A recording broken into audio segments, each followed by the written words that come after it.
sebelum kita memulai pembelajaran kita pada hari ini agar apa yang kita pelajari hari ini dapat kita terima dan kita pahami dengan mudah. Silakan. Ya, silakan Adi. Sebelum mulai pelajaran, mari kita berdoa menurut agama dan pelajaran kita masing-masing. Doa mulai.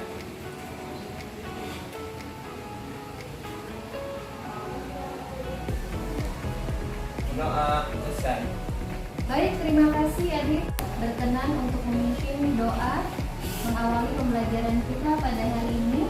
Baiklah anak-anak, pada hari ini sebelum kita masuk ke materi pembelajaran, ada baiknya kita ice breaking dulu ya, karena jam pelajaran fisika pada hari ini adalah tepat di siang hari. Tentu ada rasa ngantuk, jenuh dan lain sebagainya. Sekarang silakan ibu mohon semuanya berdiri dulu.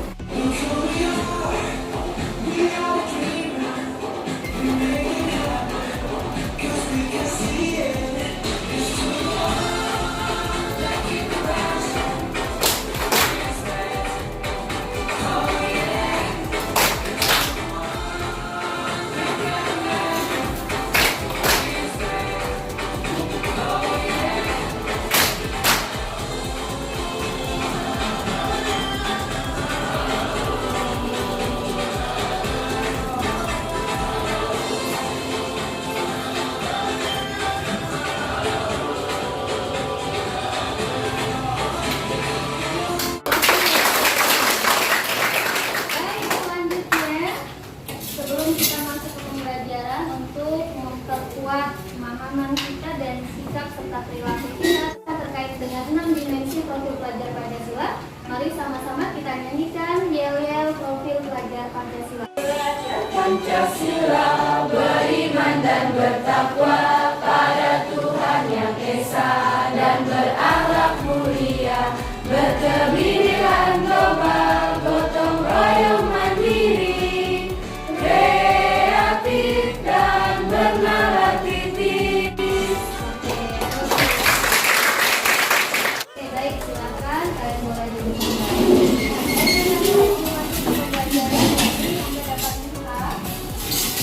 Bahwa pelajari pada hari ini.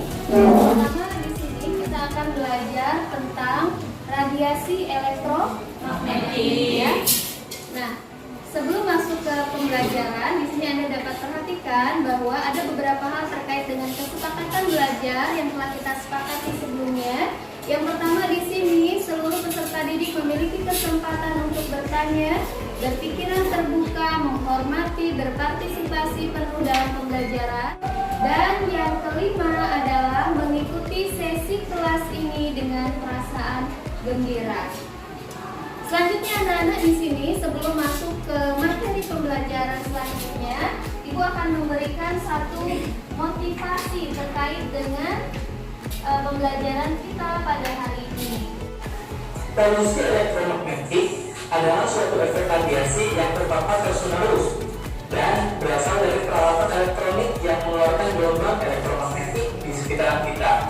Ternyata ponsel, router wifi. Video tadi menggambarkan bahwa radiasi elektromagnetik itu dapat merambat tanpa melalui medium. Nah, begitu juga dengan kehidupan kita, jadi sadar atau tidak sadar, kalian dianugerahkan potensi yang luar biasa, sehingga kalian harus dapat meningkatkan bobot dan energi dalam diri Anda untuk meraih kesuksesan tersebut. Seperti halnya gelombang elektromagnetik yang mampu menembus tanpa melalui medium. Nah, itulah bagian dari motivasi terkait dengan materi radiasi elektromagnetik. Nah, untuk selanjutnya di sini kalian dapat perhatikan pertemuan sebelumnya kita sudah mempelajari tentang jenis-jenis spektrum elektromagnetik. Sekarang saya mau tanya dulu, siapa yang masih mengetahui atau masih ingat tentang apa itu gelombang elektromagnetik? Silakan Donatilla. Gelombang yang dapat merambat dalam ruang hampa dan tidak bermuatan listrik. Oke, ada lagi? Silakan Deo. Gelombang elektromagnetik tidak membutuhkan medium untuk merambat. Baik. Agresia. Gelombang transversal yang memiliki dua arah gerak yang saling lurus dan tegak lurus. Baik kan anak, jadi kalian masih ingat terkait dengan gelombang elektromagnetik. Nah, selanjutnya di sini materi yang akan kita pelajari pada hari ini yaitu tentang manfaat gelombang elektromagnetik. Adapun kompetensi dasar dan indikator pencapaian kompetensinya adalah sebagai berikut. Kemudian tujuan pembelajaran kita pada hari ini setelah menyelesaikan serangkaian kegiatan PBL dengan mengintegrasikan pembelajaran HOTS, TIPEK, dan profil pelajar Pancasila berbantuan LKPD, kalian diharapkan mampu untuk memahami masalah-masalah yang berkaitan dengan pemanfaatan gelombang elektromagnetik dan juga dapat mempresentasikan pemanfaatan radiasi gelombang elektromagnetik ini dengan sikap-sikap beriman dan bertakwa kepada Tuhan Yang Maha Esa, kreatif, mandiri, gotong royong, dan bernalar kritis. Selanjutnya, penting sekali kita mempelajari materi manfaat gelombang elektromagnetik. Mengapa? Karena gelombang elektromagnetik ini dekat dengan kehidupan kita sehari-hari, dekat dengan fenomena dalam kehidupan sehari-hari. Sehingga kita harus mengetahui kenapa ada dampak-dampak yang berbahaya, yang buruk bagi kehidupan kita. Kemudian selanjutnya adalah garis besar aktivitas pembelajaran. Yang pertama, kalian akan diberikan suatu permasalahan, kemudian kalian nanti akan belajar secara berkelompok.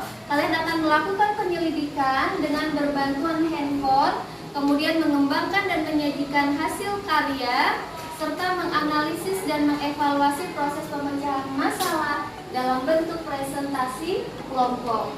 Baik, selanjutnya di sini untuk mengecek kemampuan awal, ada yang saya tanyakan, apa saja fenomena gelombang elektromagnetik dalam kehidupan sehari-hari? Ya, silakan Haikal. Oke, baik. Ada lagi? Tidak ada? Sebelum kita masuk dalam diskusi kelompok, ya, di sini saya akan menyajikan suatu orientasi masalah berkenaan dengan video tayangan. Jadi kalian dapat perhatikan tayangan video ini.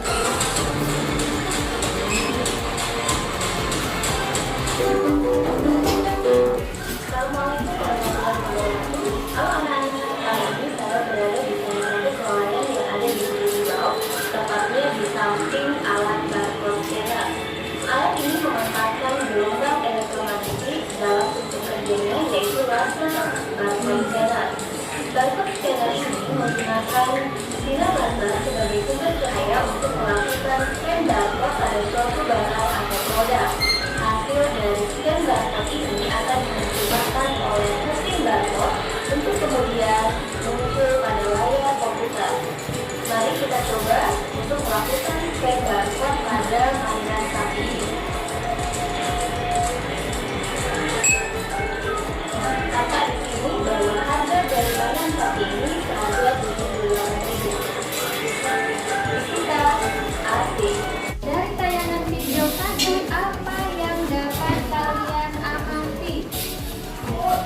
Ya, silakan saya. Video tersebut menampilkan sebuah alat barcode scanner yang digunakan untuk mengecek harga barang. Oke, baik. Apa kaitannya video tadi dengan materi pemanfaatan radiasi gelombang elektromagnetik? Ya, silakan. Barcode scanner menggunakan sinar laser sebagai sumber cahayanya. Untuk menjawab kebenaran dari jawaban kalian tadi, kita akan lakukan dalam diskusi kelompok. Di sini saya akan membagi kalian dalam beberapa kelompok. Satu kelompok terdiri dari 4 orang. Di sini saya sudah siapkan. Silakan kalian mengambil nomor yang ada di sini, kemudian kalian menyanyikannya.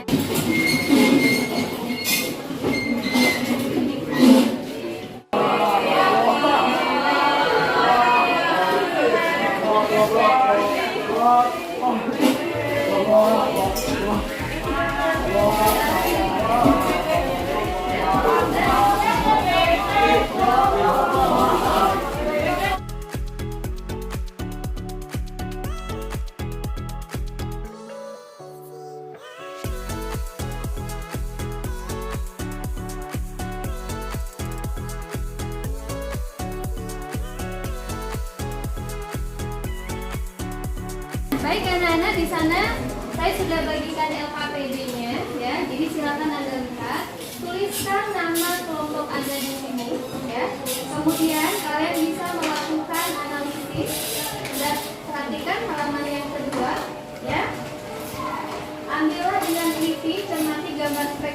kemudian Anda silakan mencatat hal-hal penting, lalu berdiskusi, ya. Kalian bisa menggunakan handphone untuk mencari sumber yang relevan. Bisa dipahami? Baik. Kemudian di situ juga saya sudah menyajikan ada sumber belajar, ya, materinya, jadi kalian bisa baca. Silakan kalian diskusikan secara kelompok. Nah, baik anak-anak, di sini di dalam diskusi kelompoknya Anda bisa mengumpulkan informasi menggunakan handphone kalian. Kalian bisa searching, ya. Kemudian kalian bisa cermati dan teliti LKPD-nya. Jadi baca dulu apa yang disajikan di dalam LKPD. Lalu Anda diskusikan dengan rekan dalam kelompok. Kalian bisa tanyakan jika ada kesulitan dan kaitkanlah LKPD tersebut dalam fenomena kehidupan sehari-hari.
Selanjutnya, jika kalian sudah membaca atau menganalisa, kemudian kalian bisa tuliskan rumusan dan kesimpulan ada di halaman ketiga.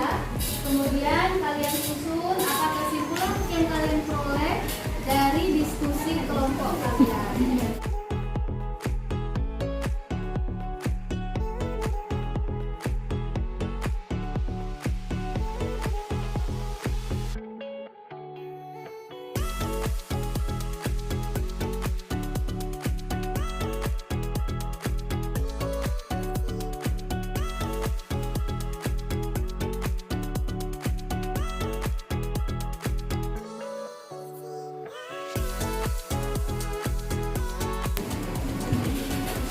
Ada kendala? Ada masalah? Dapat? Selesai? Bisa diselesaikan? Kelompok ini bagaimana? Udah sampai di mana? Oke, baik. Yang ini kelompok ini bagaimana? Sudah memberikan kesimpulan? Sudah? Oke. Kelompok sini ada kesulitan? Ada kendala? Ya, ini sudah selesai? Ya. Kelompok ini bagaimana? Ada masalah kelompok ini? Tidak? Oke, baik. Jika tidak ada masalah, artinya kalian sudah mampu menyelesaikan LKPD-nya tepat waktu. Sekarang saatnya siapa kelompok yang berkenan untuk mempresentasikan hasil LKPD-nya?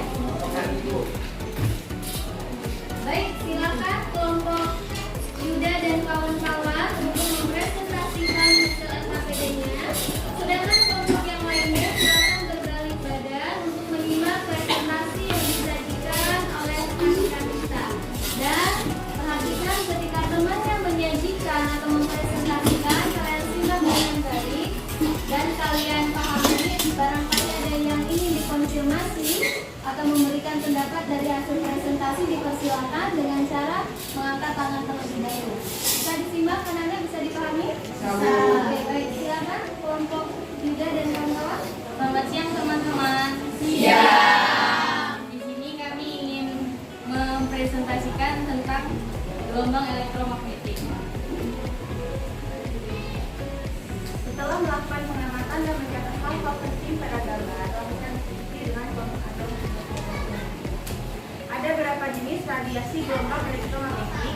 Ada 7 radiasi gelombang elektromagnetik, yaitu gelombang radio, gelombang mikro, sinar inframerah, cahaya tampak, sinar ultraviolet, sinar X, dan sinar gamma. Berapa rentang panjang gelombang dan frekuensi tiap-tiap radiasi gelombang elektromagnetik? Gelombang radio dan televisi adalah 30 kHz sampai 3 GHz. Gelombang mikro 10,7 sampai 10,12 Hz. Sinar inframerah 10,11 sampai 10,14 Hz. Cahaya tampak 10,15 Hz. Sinar ultraviolet 10,15 sampai 10,19 Hz. Sinar X 10,16 sampai 10,20 Hz dan sinar gamma 10,20 sampai 10,25 Hz. Bagaimana hubungan radiasi panas dari tiap-tiap radiasi dengan panjang gelombangnya? Frekuensi dan panjang gelombang yang terbentuk tergantung pada jumlah energi yang terlihat. Gelombang dengan frekuensi yang lebih tinggi dan panjang gelombang yang lebih pendek akan memiliki energi yang lebih tinggi. Selanjutnya, bagaimana pemanfaatan gelombang elektromagnetik? Pada gelombang radio dan televisi, gelombang ini dapat digunakan dalam komunikasi sebagai pembawa informasi dari suatu tempat ke tempat lain. Untuk gelombang mikro yang diserap sebuah benda akan memunculkan efek pemanasan pada benda itu. Gelombang mikro juga dimanfaatkan pada pesawat radar. Untuk sinar inframerah digunakan untuk mendeteksi masalah sirkulasi darah, radang sendi, dan kanker. Cahaya tampak. Salah satu manfaat cahaya tampak adalah penggunaan sinar laser dalam serap optik dan bidang telekomunikasi dan kedokteran.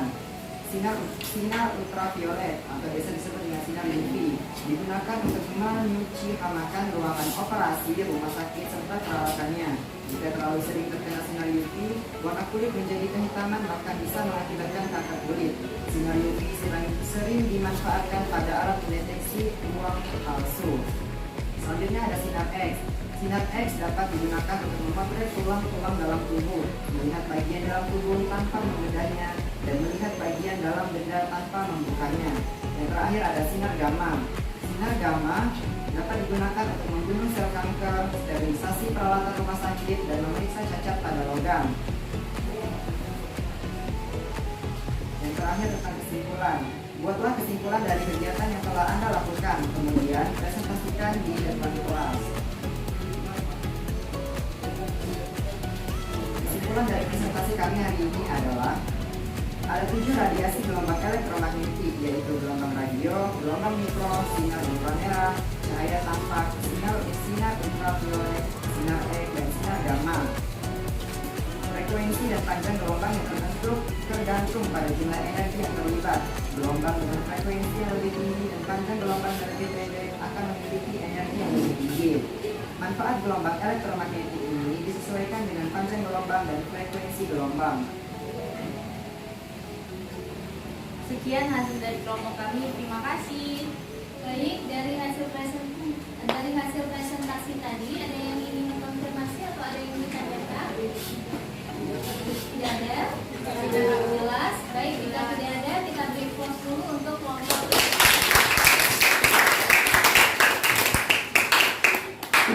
Baik, terima kasih untuk kelompok 4 ya, yang sudah mempresentasikan hasil diskusinya.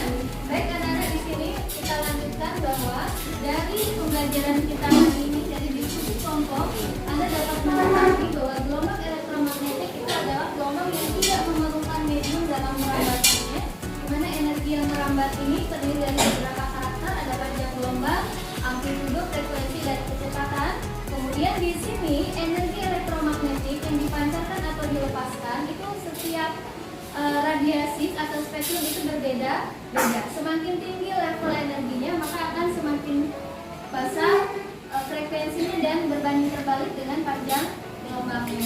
Kemudian selanjutnya di sini Anda lihat bahwa dari diskusi kalian tadi Anda menemukan ada 7 macam gelombang spektrum elektromagnetik, mulai dari radio, mikro, televisi, kemudian ada sinar X, dan terakhir di sini ada sinar gamma. Kemudian berikutnya di sini untuk pertama gelombang radio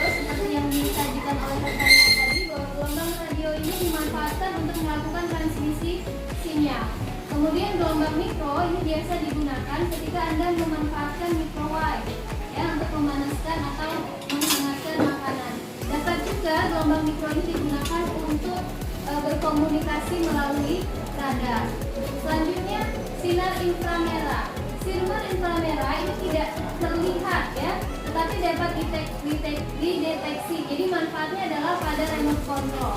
Misalnya dalam mentransmisikan data dalam bentuk energi, kemudian ada kamera CCTV yang bisa menerawang di malam hari dalam keadaan gelap, kemudian juga dapat digunakan sebagai alat medis. Selanjutnya juga di sini ada cahaya tampak. Jadi cahaya tampak di sini dapat dideteksi oleh mata manusia, digunakan untuk penggunaan laser dalam serat optik ya, untuk mendiagnosis penyakit, kemudian menyalurkan suara, gambar dan sinyal. Kemudian ada sinar ultraviolet ya, ultraviolet tentu Anda kenal ya. Jadi sumber utama sinar ultraviolet siapa? Matahari ya. Jadi matahari di sini dimanfaatkan, sinar ultraviolet di sini juga dimanfaatkan untuk mengecek keaslian uang. Jadi kalau Anda berada di kasir ketika akan bertransaksi melakukan pembayaran, biasanya kasirnya akan mengecek ya, mengecek uang Anda asli atau palsu. Nah di situ menggunakan sinar ultraviolet. Dapat juga sinar ultraviolet ini digunakan untuk membunuh bakteri. Kemudian berikutnya ada sinar X. Ya, sinar X ini nama lain dari rongsen. Jadi kalau Anda ada yang patah tulang, kemudian mau melihat bagaimana kondisi paru-parunya, Anda bisa melakukan rongsen. Jadi tanpa membedah badan Anda dapat kelihatan bagaimana kondisi di dalam tubuh Anda melalui sinar X atau rongsen tadi. Kemudian juga ada yang terakhir adalah sinar gamma. Jadi sinar gamma ini punya frekuensi paling tinggi, panjang gelombangnya paling rendah, tetapi energinya itu paling besar. Sehingga sinar gamma dia mampu menyembuhkan penyakit kanker dengan metode operasi pisau gamma. Jadi tanpa bedah dia bisa. Mengapa? Karena dia mampu menembus dan membunuh bakteri serta virus. Oke, baik. Sampai di sini ada yang ingin ditanyakan? Mengapa sinar UV dapat membahayakan makhluk hidup? Baik. Mengapa sinar UV dapat membahayakan makhluk hidup? Kita kembali ke slide sebelumnya. Ya, ini sinar UV. Sinar UV itu sumber utamanya dipancarkan oleh matahari. Membahayakan makhluk hidup apabila batas ambang energinya sudah melampaui batas. Misalnya yang terjadi pada saat ini adalah adanya efek global warming. Baik, sebelum kita mengakhiri pembelajaran kita di sini, siapa yang berkenan untuk memberikan kesimpulan dari pembelajaran kita pada hari ini? Saya, Bu. Baik, silakan Yuda. Ada 7 radiasi gelombang elektromagnetik, yaitu gelombang radio, gelombang mikro, sinar inframerah, cahaya tampak, sinar ultraviolet, sinar X, dan sinar gamma. Frekuensi dan panjang gelombang yang terbentuk tergantung pada jumlah energi yang terlibat. Gelombang dengan frekuensi yang lebih tinggi dan panjang gelombang yang lebih cepat pendek akan memiliki energi yang lebih tinggi. Manfaat gelombang elektromagnetis ini disesuaikan dengan panjang gelombang dan frekuensi gelombang. Terima kasih Yuda yang telah memberikan kesimpulan dari pembelajaran kita pada hari ini. Aplaus dulu untuk Yuda. Nah, silakan kalian kerjakan secara jujur ya, jawab pertanyaan. Ada pertanyaan formatif dan ada pertanyaan penilaian diri terkait dengan pemahaman Anda pada materi manfaat gelombang elektromagnetik.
Silakan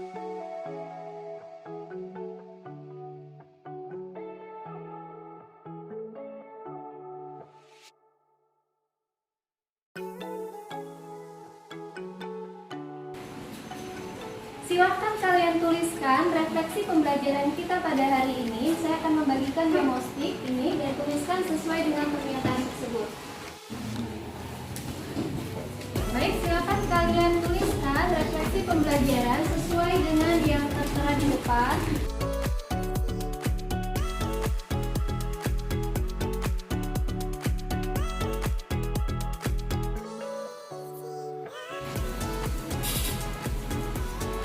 Sudah semua? Sudah? Oke, baik. Siapa salah satu di antara kalian yang ingin mengungkapkan dari refleksi pembelajaran pada hari ini? Ya, silakan, Dinda. Setelah pembelajaran, saya paham tentang manfaat gelombang elektromagnetik. Hal yang paling sulit adalah menganalisis panjang gelombang dan frekuensi gelombang elektromagnetik. Bagian yang menarik dalam pembelajaran adalah saat awal pembelajaran dan diskusi kelompok. Semoga pembelajaran berikutnya bisa seperti ini lagi. Oke, baik. Nah, close dulu untuk sekarang saatnya silakan kalian kumpulkan lomba refleksi pembelajaran tersebut ke depan.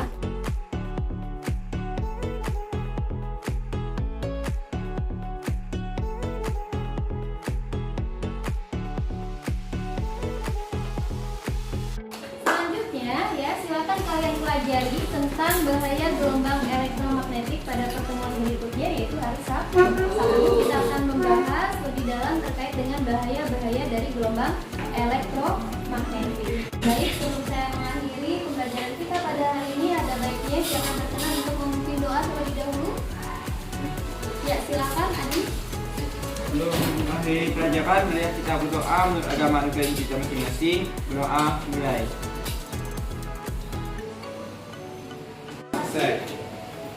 Baik, terima kasih Adit yang telah berkenan memimpin doa mengakhiri kegiatan pembelajaran kita pada hari ini. Tetap semangat untuk pembelajaran pada hari ini. Apa kabar kalian semua? Sehat.